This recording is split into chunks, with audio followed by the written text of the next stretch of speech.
Dragnet. Ladies and gentlemen, the story you are about to hear is true. The names have been changed to protect the innocent.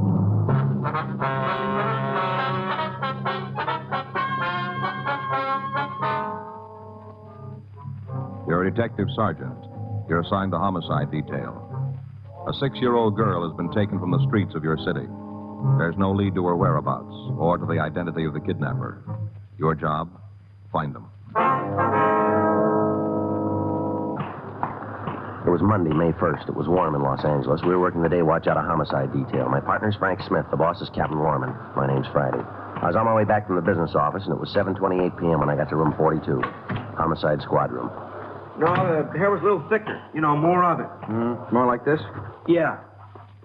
Yeah, that's about it. Short, real short. Now, what about the eyes? Well, they were kind of close together. Hi, Joe. Hi, where'd Frank go? Chief Brown called. He went down there. How you doing? Good. Hey, take a look yourself. Uh-huh. Yeah, that's it. Right on the old button, yeah. A couple more eyebrows. What? More eyebrows, couple more. Yeah, that's it. Yeah. Say, this fella's pretty good. A lot better than those guys at the beach. What's that? Guys at the beach, you know, they draw your picture while you wait 2 bits, something like that, and they draw your picture. This looks just like the guy that took the girl. All right.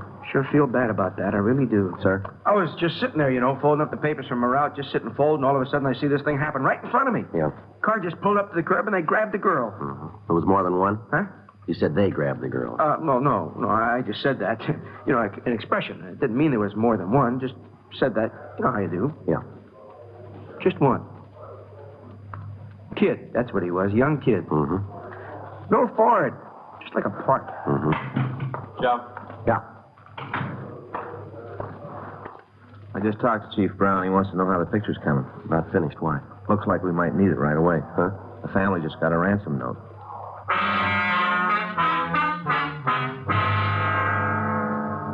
The suspect was described as WMA, 26 years old, 5 feet 8.5 inches in height, and weighing about 140 pounds. At approximately 3:10 that afternoon, he'd approached a private school in the Hollywood area and forced Grace Marchand, age 6, into his car. The only witness to the kidnapping had spread the alarm, and in a matter of minutes, every police officer in the area had the description of the man and the car he was driving. Word of the crime had gone out to all policemen in Southern California. They were all looking for a little girl. Units from Juvenile Division, working under Captain John Powers, joined in the search. A roundup of known deviates was started. All available information sources were tapped, but in spite of our efforts at the end of 4.5 hours, the child still hadn't been found. 8:02 p.m., Frank and I drove out to the house. We parked our car in the next block and walked to the Marchand residence, where we met with Captain Powers and the missing girl's parents. Thought we could talk in here. Marchands are pretty upset. Yeah. What about that note? It's downtown. Leighton Prince are going over it. How'd he get here? Kid brought it. What about him? 16 years old, lives in the neighborhood. Where'd he get it? Says a man approached him in the drugstore at the corner, asked him to deliver a letter. Gave the kid $1, boy didn't know what was in the letter. What did it say? Got a copy of it. Here. You want to see your kid alive, get $50,000 in small unmarked bills ready. You'll get a phone call. Don't tell the police. Don't tell anyone. If you do, forget about your daughter. How was it written, Captain? Words were cut out of the evening paper, pasted on a plain white sheet. Anything there? We don't know yet.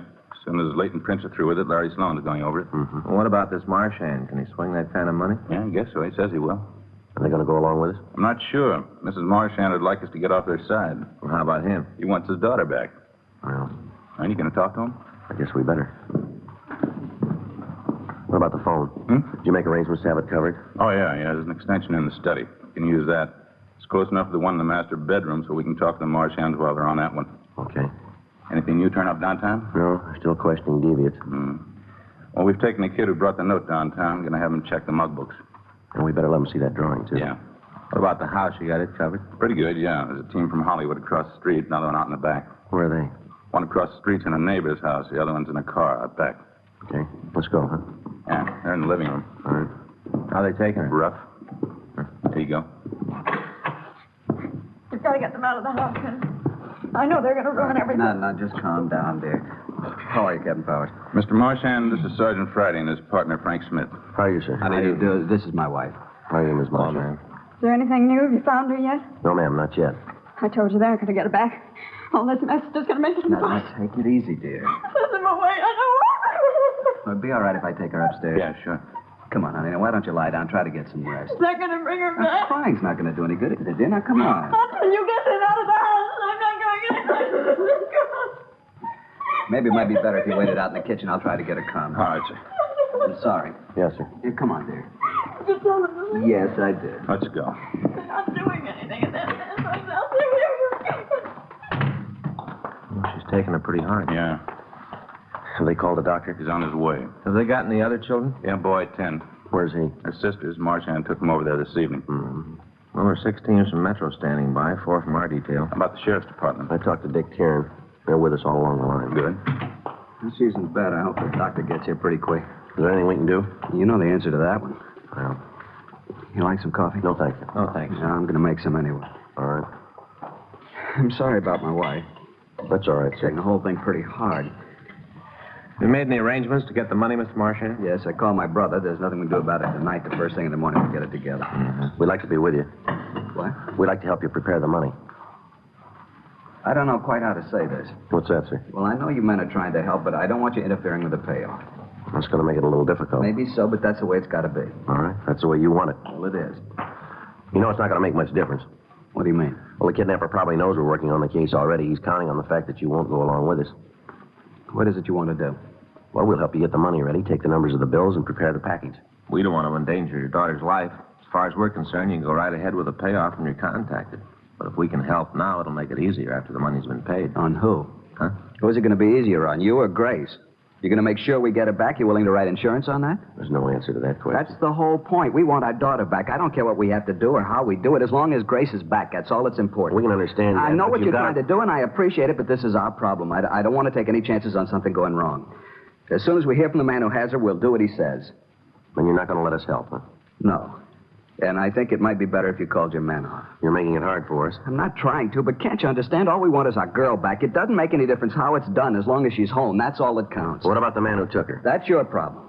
As soon as Grace is home, I'll go along with you on whatever you want to do. But until then, I don't want you meddling. Thought you said they'd gone. They're just leaving. You're not going to be happy until she's dead, are you? That's not true, ma'am. Well, it looks like it. All these policemen, the whole thing, a lot of noise, nothing more.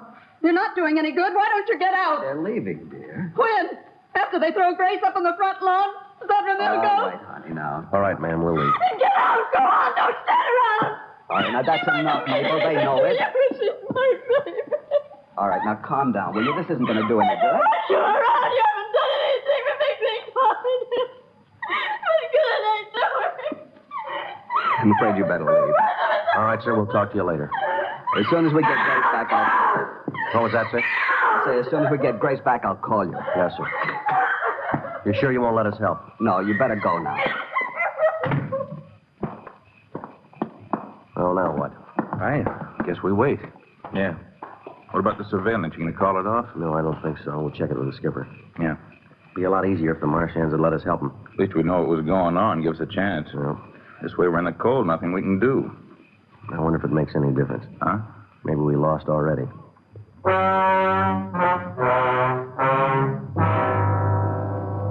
We contacted the office and talked with Captain Warman. We told him what had happened at the Marchand home. He instructed us to keep the place under surveillance, but not to interfere with the movements of the family. Officers in the area were asked to stay away from the house. If the kidnapper wanted to make contact, we would do nothing to stop him. 8:46 p.m., Captain Powers stayed on at the scene, and Frank and I went back to the office. We met with Captain Warman and Chief Detective Thad Brown.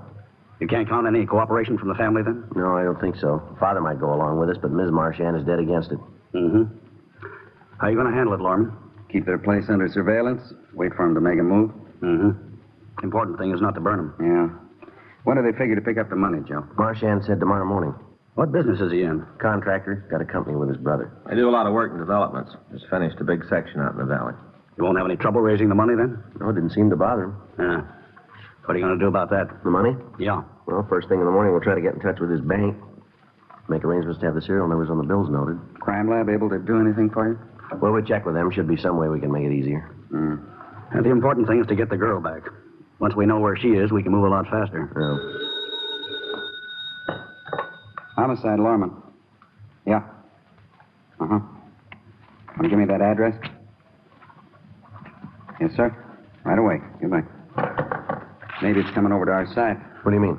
That was Mr. Marchand. Yeah. He wants to see you right away.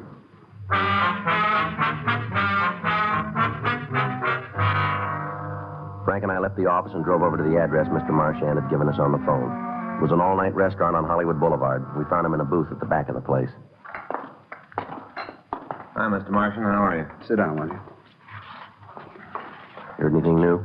No. The reason I called, I got to thinking after you'd left. The way we acted isn't going to help any. It's not going to make it any easier on anybody. That's right. Mabel and I talked it over. She still isn't too hot on the idea, and I'd appreciate it if you could do what has to be done without her knowing too much about it. We'll do what we can. I don't like to have to put this kind of restriction on you, but right now there doesn't seem to be any other way. We understand. Have you heard anything else from the kidnapper? Not a word. Mm-hmm. Don't imagine he'll try and contact me before I've had a chance to get the money. No, sir. When do you figure on getting it?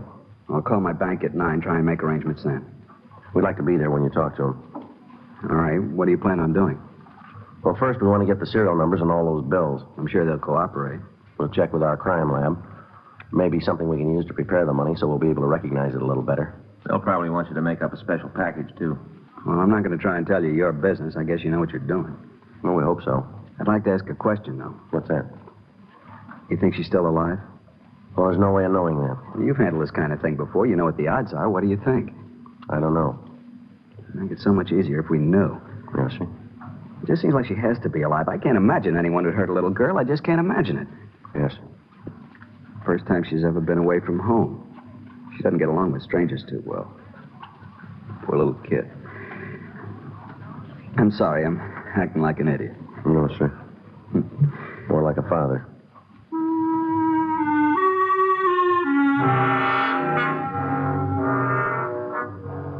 We took Mr. Marchand back to his home, and then Frank and I checked out for the night. The next morning at 7:30 a.m., Henry Marchand, Frank, and I met with Ray Pinker in the crime lab. Have you talked to the bank yet? No, we figured we'd check with you, find out what you were going to want. Mm-hmm. How's the money going to be paid? We don't know yet. There's only been the one contact. Yeah, saw that yesterday. What's the best way of working the deal, Ray? You're going to get the numbers on the bills? Yeah. Well, the note said to get the amount in small ones. I guess that means 5, 10s, and 20s. Probably. Be quite a few to work with, won't it? Doesn't make a lot of difference. What are you going to do? Well, we can dust the package and the money with silver nitrate. What'll that do? In a matter of time, the moisture from the suspect's hands will combine with the silver nitrate and turn him white. How long will it take? Depends on his body chemistry. Well, about how long? Could be 3 to 4 hours. I wouldn't count on it happening that fast, though. Well, how easy is it going to be to spot? Not too hard. Stuff looks almost like a white talcum powder. The wash off easy? No, should last around 3 to 4 days. Mm-hmm. Depends again on how easily he sweats, how often he washes his hands, and how hard he tries to get it off. Yeah. Is there any chance he'll spot it? Can't miss it once it starts to show. Well, he'll know there's something wrong. He might try to do something to Grace. Well, we might as well face it, Mr. Marchand. If she hasn't been returned in 3 or 4 hours, it's probably because he doesn't mean to give her back. I suppose so. As soon as you get the instructions on wrapping the money, let me know right away. We'll get it ready. What are you going to do? We'll mark the paper the money's supposed to be wrapped in, Why? so we can identify it. If he wants the package out of newspaper, we got some on hand. Got some new brown wrapping paper, too. I think we're pretty well set on that score. I don't understand why you're doing all this. Well, if the suspect gets away from the meeting place, we've got to have a way to pick him up. Well, how's the special package going to help? We'll be able to prove it's what the money was wrapped in. Make it easier to be sure we got the right man. I wish I was as confident as you seem to be. How do you mean? That we're going to catch the man. Well, once he picks up the money, we've got everything on our side. You're going to have the pickup area staked out? As much as we can. Depends a lot on where the contact is made. Mm-hmm. Right after the payoff, we'll secure the area. Nobody will get out. Ray, is there any way we can mark the car? Hard to say. We could use paint. A lot of things we don't know about the setup. Be easier to figure them after we've got all the information. Mm-hmm. If somebody can get close enough to the car, we can drop a capsule of paint on top of it. Put a copter in the area, and you shouldn't have any trouble picking it up. Sergeant Friday, Yeah. phone for you. It's your office. Thank you. Take it over there, Joe. Okay. Which line? 3. Thank you. Friday speaking. Oh, yeah. Uh-huh. What? We'll be right over. Now it's beginning to go. What do you mean? Kidnapper just called. Yeah? He's ready for a meet.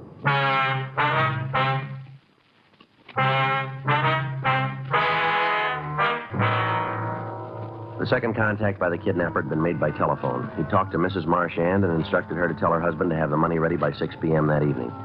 He went on to say that another call would be made giving instructions for payment of the ransom. Mr. Marchand, Frank, and I talked with her about the call, and then we had a meeting with Captain Lorman and Chief Detective Thad Brown. It was decided to go ahead as the kidnapper had ordered.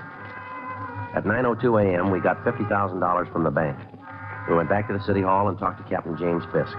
He assigned 6 girls from the record section to aid us. We divided them into 3 teams of 2 each, one calling the numbers on the bills, the other typing a list. At 3:45 p.m., the job was finished. The money was taken to the crime lab and dusted with silver nitrate powder. Because we didn't have the final instructions on the delivery of the ransom, Ray Pinker gave us a supply of plain newspapers and brown wrapping paper. Both types were marked so they could later be identified in court. He also gave us pellets of dark and light paint in the event we had an opportunity to mark the kidnapper's car. 4:30 p.m., we got in touch with Dave Robart at the Sound Lab and made arrangements for three-way radio equipment. Chief of Detectives Thad Brown contacted Army authorities, and with their cooperation, we had a helicopter standing by in the event it was needed. Teams of men from Metro Division and Homicide Detail were planted in the area around the Marchand home. And at 5:15 p.m., Frank and I, along with Marchand, drove out to his house to wait for the third contact from the kidnapper. Red 1 to Red 6. Red 1 to Red 6. Come in, please. Red 6 to Red 1. Do you read me? Yeah, Jack, you're coming in fine. Who's riding with you, over? Tilden. You got any word yet? Over. No, nothing. We'll talk to you later. Red 1 out. Well, that's it, Joe. They're all in position. And now we got the tough part. Yeah, waiting. Say, all these cars, isn't there a chance the kidnapper might see them? No, sir, they're scattered all over the area. Matter of fact, none of them can even see the house. Hope it works out. Well, everything's going with us so far. Keeps up, we shouldn't have any trouble at all. Yeah. Is your wife all right, Mr. Marchand? Yeah, I guess so. She's upstairs. The doctor gave her something to make her sleep. I see. Didn't want it, but he figured it was best. Yes, sir. Wasn't anything she could do to help. This whole thing's been pretty hard on her. Mm-hmm. Maybe when it's over, we'll take both kids and go out of town for vacation. The rest will do her good. Yes, sir. Been pretty rough on her. I'll get it. Just a minute, Mr. Marchand. Give us a chance to get that other phone. Well, you can use the one in the breakfast room through that door. All right. Now, don't pick up the receiver until you hear me say now. You got it? All right, any way you say. Can't I answer it now? He might not wait. Just a second. Now. Hello? What? Oh, yes, Sam. No, I can't right now. No, yeah, uh-huh. Look, Sam, I'm expecting an important call. Can I talk to you tomorrow? I'm sorry about it. Yeah, sure. No, it's nothing else. Yeah. All right, Sam, I'll talk to you tomorrow. Okay, bye. Sam Nicholson wanted to know if I could play golf with him in the morning. Yes, sir. Thought at first it might be the kidnapper. Yeah. Wasn't. Thought sure it was him. Well, I wish something would happen. This waiting will drive me crazy. You know, if we just knew she was all right, that's all. If we just knew. Yes, sir. All right, give me a chance to get that other phone. Wait till I say now. I know it's him this time. Now. Hello? Yeah, that's right. No, I was in the back of the house. What? No, the line isn't tapped. No, it isn't. I give you my word. Yeah, what about Grace? Is she all right? Yeah, I got it. Uh-huh. No, it's here in the house now. That's right, $50,000. Yeah, wait a minute. I better get a pencil. All right, go ahead. Yeah. Uh-huh. No, I know where it is. Yeah. All right, I'll try and find something. No, I'll find something. Yeah, all right. I'll leave as soon as I can. Uh-huh. No, I won't bring anybody, I swear. Yeah, will you have Grace there? Hello? Hello? You heard it. Yeah. We better get started. You got the map? I'll get it. He said Grace was all right. Did you hear him say that? Yes, sir, I did. He said she was okay. Well, I hope he was telling the truth. Yes, sir, so do we. You know, it's been a long time, Sergeant, but I guess you never forget how. What's that? To pray. The man on the phone had instructed Mr. Marchand to attach a piece of white material to the front of his car and to drive north on Highway 101. He said that near Zuma Beach, he would indicate his presence by flashing the headlights of his own vehicle. Marchand was to pull over to the side of the road and walk halfway to the kidnapper's car. After a wait, the suspect would approach Marchand and take the money. At that time, he'd give us information on the girl's return. 6:10 p.m., all of the cars in the operation were told of the latest developments. It was decided that I would hide in the back seat of Marchand's car with a walkie-talkie and keep contact with the other officers. Frank and Captain Powers would be directly behind us in Unit 1K80. As soon as we made contact with the kidnapper, they would try to take the suspect into custody. The money was wrapped in the brown wrapping paper, and at 6:14 p.m., Marchand and I went out to his garage and got in the car.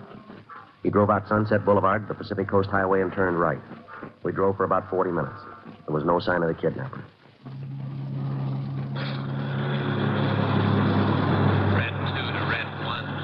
Red 2 to Red 1. Come in, Red 1. Red 1 to Red 2, over. How's it going, Joe? Any sign yet? No, we're approaching Zuma Beach. Should be pretty quick now. Friday, there's a car up ahead. I can just make it out. Stand by, Red 2. I think we made contact. How about it, Marsh? Yeah, that's it. He just flashed his lights. Frank, we just made contact. Better take it easy. Okay, Joe, keep us posted. Can you see us? We can just barely make out your lights. We're about a half a mile behind you. Right. Red 1 out. Now, how about it, Marsh? It's him. He flashed the lights again. Okay, do what he said. Approach slowly. Try to get as close as you can. All right. But do exactly what he says. Give him the money and try to find out where your daughter is. Yeah. He's driving off. What? He's leaving. He isn't going to wait. I'm going to stop him. I'll stop him. What are you doing? Hang on. We're going to hit.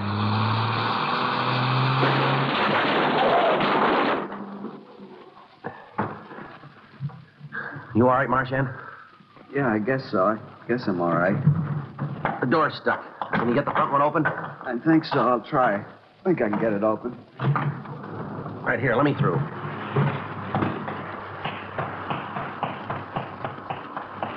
You all right in there? Hey, is he hurt?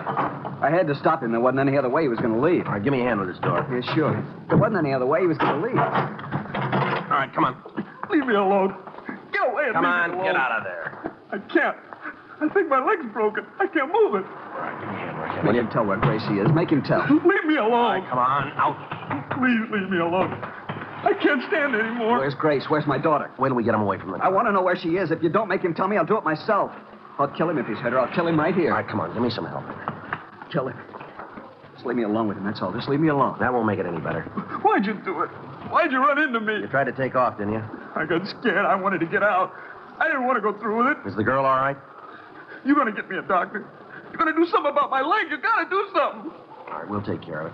How about the girl? Is she all right? Come on, mister. Don't make it any rougher on yourself. What about the girl? I'll make him tell. I don't know. I don't know anything about it. All right, come on. Now, where's the girl? Is she all right? Answer me. Where is she? All right. All right. She's okay. I didn't touch her. I didn't hurt her at all. Where is she? Hotel downtown. She's okay. A hotel downtown. What hotel? The Piedmont. Room 506. You in this alone? Yeah. There's nobody else. All alone. All right. Yeah? Yeah. You all right? Yeah. How about the kid? Piedmont Hotel, room 506. Better get a call out on it right away. I'll take care of it, Frank. Okay, Captain. Hey, Joe, you got a bad cut in your Yeah, I forehead. must have hit something when we crashed. Yeah, we saw it from back there. We didn't know what was happening. You better call an ambulance for me. We'll take care of it. You better do it fast. I don't know how much longer I can stand it. It's broken. They'll never be able to fix it. Never. All right, let's go. You've got to carry me. I can't walk. Probably won't be able to walk again. You won't have to. Huh? You're not going anyplace.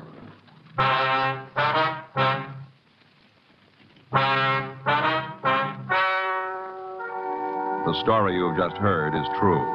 The names were changed to protect the innocent. On September 16th, trial was held in Department 89, Superior Court of the State of California, in and for the County of Los Angeles.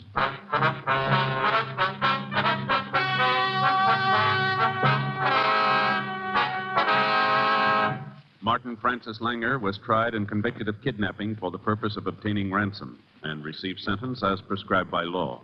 On recommendation of the jury, he was sentenced to the state penitentiary at San Quentin, California, for the rest of his life.